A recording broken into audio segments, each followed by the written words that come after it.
मेरे हालात ऐसे है कि मैं अपने बच्चों का पेट पालूं कि ये मैं अपने ये देखिए, ये है इस्लामी जमहूरिया पाकिस्तान। 75, 76, 78 साल पहले ये पाकिस्तान अलग किया गया। अब क्या होगा जो आने वाला नजर आ रहा है वक्त, ये लोग एक दूसरे को मारेंगे, बिलों की गुंजाइश नहीं है।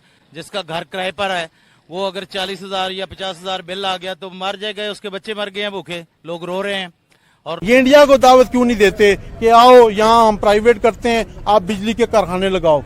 वो ना इनको सस्ती बिजली दें, आप मुझे मेरी यहाँ से गर्दन उतार देना। ओ भाई, वो इतने जालिम नहीं है जितना हम समझते हैं। मैंने पहले भी आपसे कहा था कि हम पूरी दुनिया में हम चाहते हैं कि सेकुलरिज्म हो, ठीक है ना। अपने मुल्क में हम नहीं चाहते सेकुलरिज्म हो।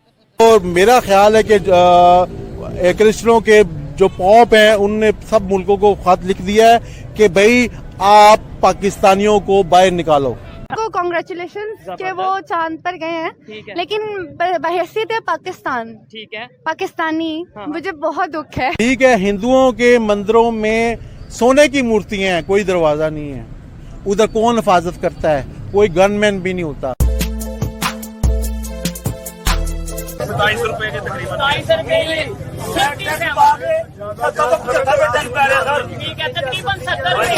मैं देखे मैं दोनों दामों से मजबूर हूँ। मेरा 14,739 रुपए मैंने गवर्नमेंट को बिल पे किया है। ठीक हो गया। ये बिलों की रसीदें मेरे पास है। और आपकी तनख्वाह या सैलरी या मेरी क्या सैलरी इनकम है? मैं तकरीबन 3,000 रुपए हफ्ते का कमाता हूँ।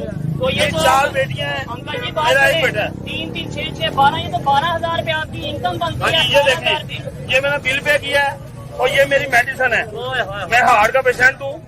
अगर मेरे 4 बेटियां, एक बेटा है, अगर हमें हमारे सहूलियात अवाम के ये जो करप्शन कर रहे हैं, ये जो सरकारी अफसरान हैं, इनको बिजली के बिल यूनिट फ्री दिए जाते हैं, उनको पकड़ा जाए, उनको बिल्कुल खत्म किया जाए। हमारा मुतालबा ना हम अपने लिए फायदा देते हैं, हम अवाम के लिए निकले हैं। हमने 3 बजे से लेके अब तक भूखे खड़े हैं जिट रोड पे। और ये कब तक खड़े रहेंगे और इसका कुछ फायदा होगा आपको? इंशाल्लाह अगर हमें एसपी साहब, डीएसपी साहब ने हमें ऑर्डर भेजे हैं कि हमसे कॉन्फ्रेंस करें, ठीक है। लेकिन हमने जिट रोड ब्लॉक किया कि नहीं, हम अवाम के लिए निकले हैं। ठीक है, हम मजदूर आदमी हैं। ये मेरी मेडिसिन है, ये मेरा ID कार्ड है। ठीक हो गया। मैं हुक्मरानों को बता देना चाहता हूँ, ये मेरी वीडियो लाइक करें और पूरी दुनिया को भेजें। ठीक है। और उनको बताएं जो भी मुझे गिरफ्तार करेगा, मैं अपनी 4 बेटियों और एक बेटे के साथ चांदा किला बाईपास में खुदकशी करने को तैयार हूँ। ये देखें जी। मेरे हालात ऐसे है कि मैं अपने बच्चों का पेट पालूं कि ये मैं अपने घर वालों को ये देखिए, ये है इस्लामी जमहूरिया पाकिस्तान। 75, 76, 78 साल पहले ये पाकिस्तान अलग किया गया कि पूरी दुनिया में नाम करेंगे। आज जिनसे हम अलहदा हुए वो चांद पे पहुंच चुके हैं। और आज ही हमारे यहाँ पे जो सिचुएशन चल रही है, हमारे यहाँ के जो बुजुर्ग हैं, हमारे बड़े हैं, वो किस तरीके से अपनी जान तक खुदकुशी सर, ये देखें, बड़ी दुख वाली बात है। जुल्म हो रहा है। आप देखें, आए रोज यही खबरें आ रही हैं कि कहीं पे कोई खुदकुशी कर रहा है, कहीं पे कोई खुदकुशी कर रहा है। ऐसे ही है। और सर, इंसानियत जो है वो सबसे बड़ी चीज है। चांद पर पहुंच गया और हम कहाँ पे हैं? हम तो बहुत पीछे चले गए हैं, बल्कि खाना जंगी शुरू हो गई है। ये जो बिजली के बिल आए हैं, लोगों ने एक दूसरे को मारना, कत्ल करना शुरू कर दिया है। बल्कि इवन डैट जो मुल्क में खाना जंगी होती है ना, नफरत का आगाज हो चुका है। बल्कि अब क्या होगा जो आने वाला नजर आ रहा है वक्त, ये लोग एक दूसरे को मारेंगे, बिलों की गुंजाइश नहीं है। जिसका घर किराए पर है वो अगर 40,000 या 50,000 बिल आ गया तो मर जाएगा, उसके बच्चे मर गए हैं भूखे, लोग रो रहे हैं। और रोजाना देख रहे हैं, मुझे तो ऐसा लगता है आने वाले 2-3 महीनों में जो है ना, ये जिस तरह ये फ्रूट बेच रहा है, भाई बेचारा क्या करेगा? 20,000 घर का किराया, 30,000 अगर बिल आ गया तो मर जाएगा। तो ये हालात चल रहे हैं। सर, पड़ोसी मुल्क जिससे हम अलग हुए थे तरक्की करेंगे कह के, वो तो चांद पर चला गया, दुनिया उससे मदद मांग रही है।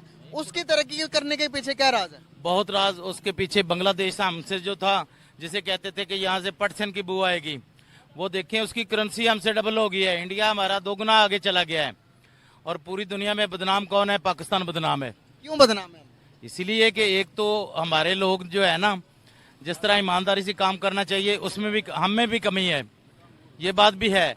लेकिन जो हमारा सिस्टम है ना, बैठ गया है, गवर्नमेंट का कोई निजाम नहीं है, खाना जंगी का माहौल हो गया है इधर।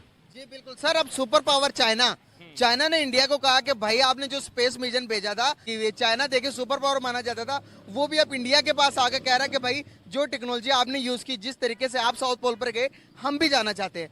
आज हम क्या बात करते हैं कि इंडिया से मुकाबला करने का, क्या कर सकते हैं मुकाबला? बिल्कुल भी नहीं, नो डाउट। हालांकि हमारी आबादी जो रजिस्टर्ड है वो तो कम है, लेकिन अनरजिस्टर्ड मेरा ख्याल है 25-30 करोड़ के करीब होगी। और हमारे 4 सूबे हैं, इंडिया के 32 सूबे हैं, लेकिन वो 32 सूबों को भी कंट्रोल कर रहा है। और आईटी में जो टेक्नोलॉजी की आप बात कर रहे हैं उसमें हमसे वो इंडिया, ये हमारे साथ नेबर कंट्री है, 40 साल आगे है, हम 40 साल इंडिया से पीछे हैं। बाकी कंट्री का तो मुकाबला भी हमने क्या करना है। ठीक है, हिंदुओं के मंदिरों में सोने की मूर्तियां हैं, कोई दरवाजा नहीं है, उधर कौन हिफाजत करता है? कोई गनमैन भी नहीं होता। तो ये ना हो कि कल का पाकिस्तान ऐसा हो, भाई बचो इससे, इस बच्चे को दिखाएं कल का पाकिस्तान, मुस्तकबिल का। मेरा ख्याल है कि 30 साल पहले हिंदुस्तान ऐसा था, अब पाकिस्तान ऐसा हो गया। वो उनके पास कपड़े आ गए हैं।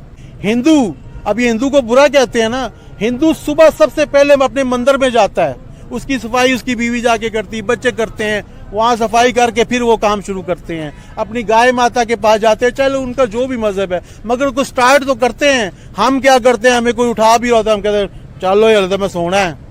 अभी मैं इतने डैम अफगानिस्तान में भी बन सकते हैं, इतने डैम पाकिस्तान में भी बन सकते हैं। ये इंडिया को दावत क्यों नहीं देते कि आओ यहाँ हम प्राइवेट करते हैं, आप बिजली के कारखाने लगाओ। वो ना इनको सस्ती बिजली दें, आप मुझे मेरी यहाँ गर्दन उतार देना। ओ भाई वो इतने जालिम नहीं है जितना हम समझते हैं। अगर उतने जालिम हो ना, जो इस टाइम पाकिस्तान के हालात चल रहे हैं, इंडिया के लिए 10 मिनट की बात है, 10 मिनट में पाकिस्तान को खत्म कर सकता है। हम तो फेल हो चुके हैं ना। हमारे साइंसदान कदीर खान ने हमें एटम बम बना के दिया, हमने उसको जलील रसवा करके बेचारे को मार दिया ना। ठीक है, शायद इंडिया आज इसीलिए तरक्की कर गया कि वो ना, अब देखे क्या वो कहते हैं ना, इंडिया वाले मुसलमानों के बड़े खिलाफ हैं। उन्होंने ये बात छुपा तो सकते थे ना कि हमें एटम बम मुसलमान ने बना के नहीं दिया, बिल्कुल उसको मार सकते थे, एटम बम लेके उसको मार देते, खत्म कर देते, मीडिया पे ना लाते। ठीक है, मगर उन्होंने उसको रिगार्ड दिया, उसको सदर, उसको इज्जत दी। शायद अल्लाह पाक ने इसी चीज का सिला हिंदुस्तान को दिया है कि इन्होंने जिसका हक था उसको दिया है।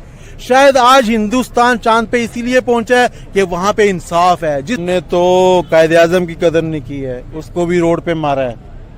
ठीक है, जिसने पाकिस्तान बनाया है। हमने तो लियाकत खान की कदर नहीं की, उसको भी गोली मारी है। हमने तो बेनजीर की कदर नहीं की, उसको भी मारा है। हमने तो भट्टो को भी फांसी दी है बेला वजह। ठीक है, हमने तो जियाउल हक को भी उड़ाया है, हमने तो मुशर्रफ को भी भगाया है। किस दौर में? और मेरा ख्याल है कि क्रिश्चियनों के जो पॉप हैं उनने सब मुल्कों को खत लिख दिया है कि भाई आप पाकिस्तानियों को बाहर निकालो।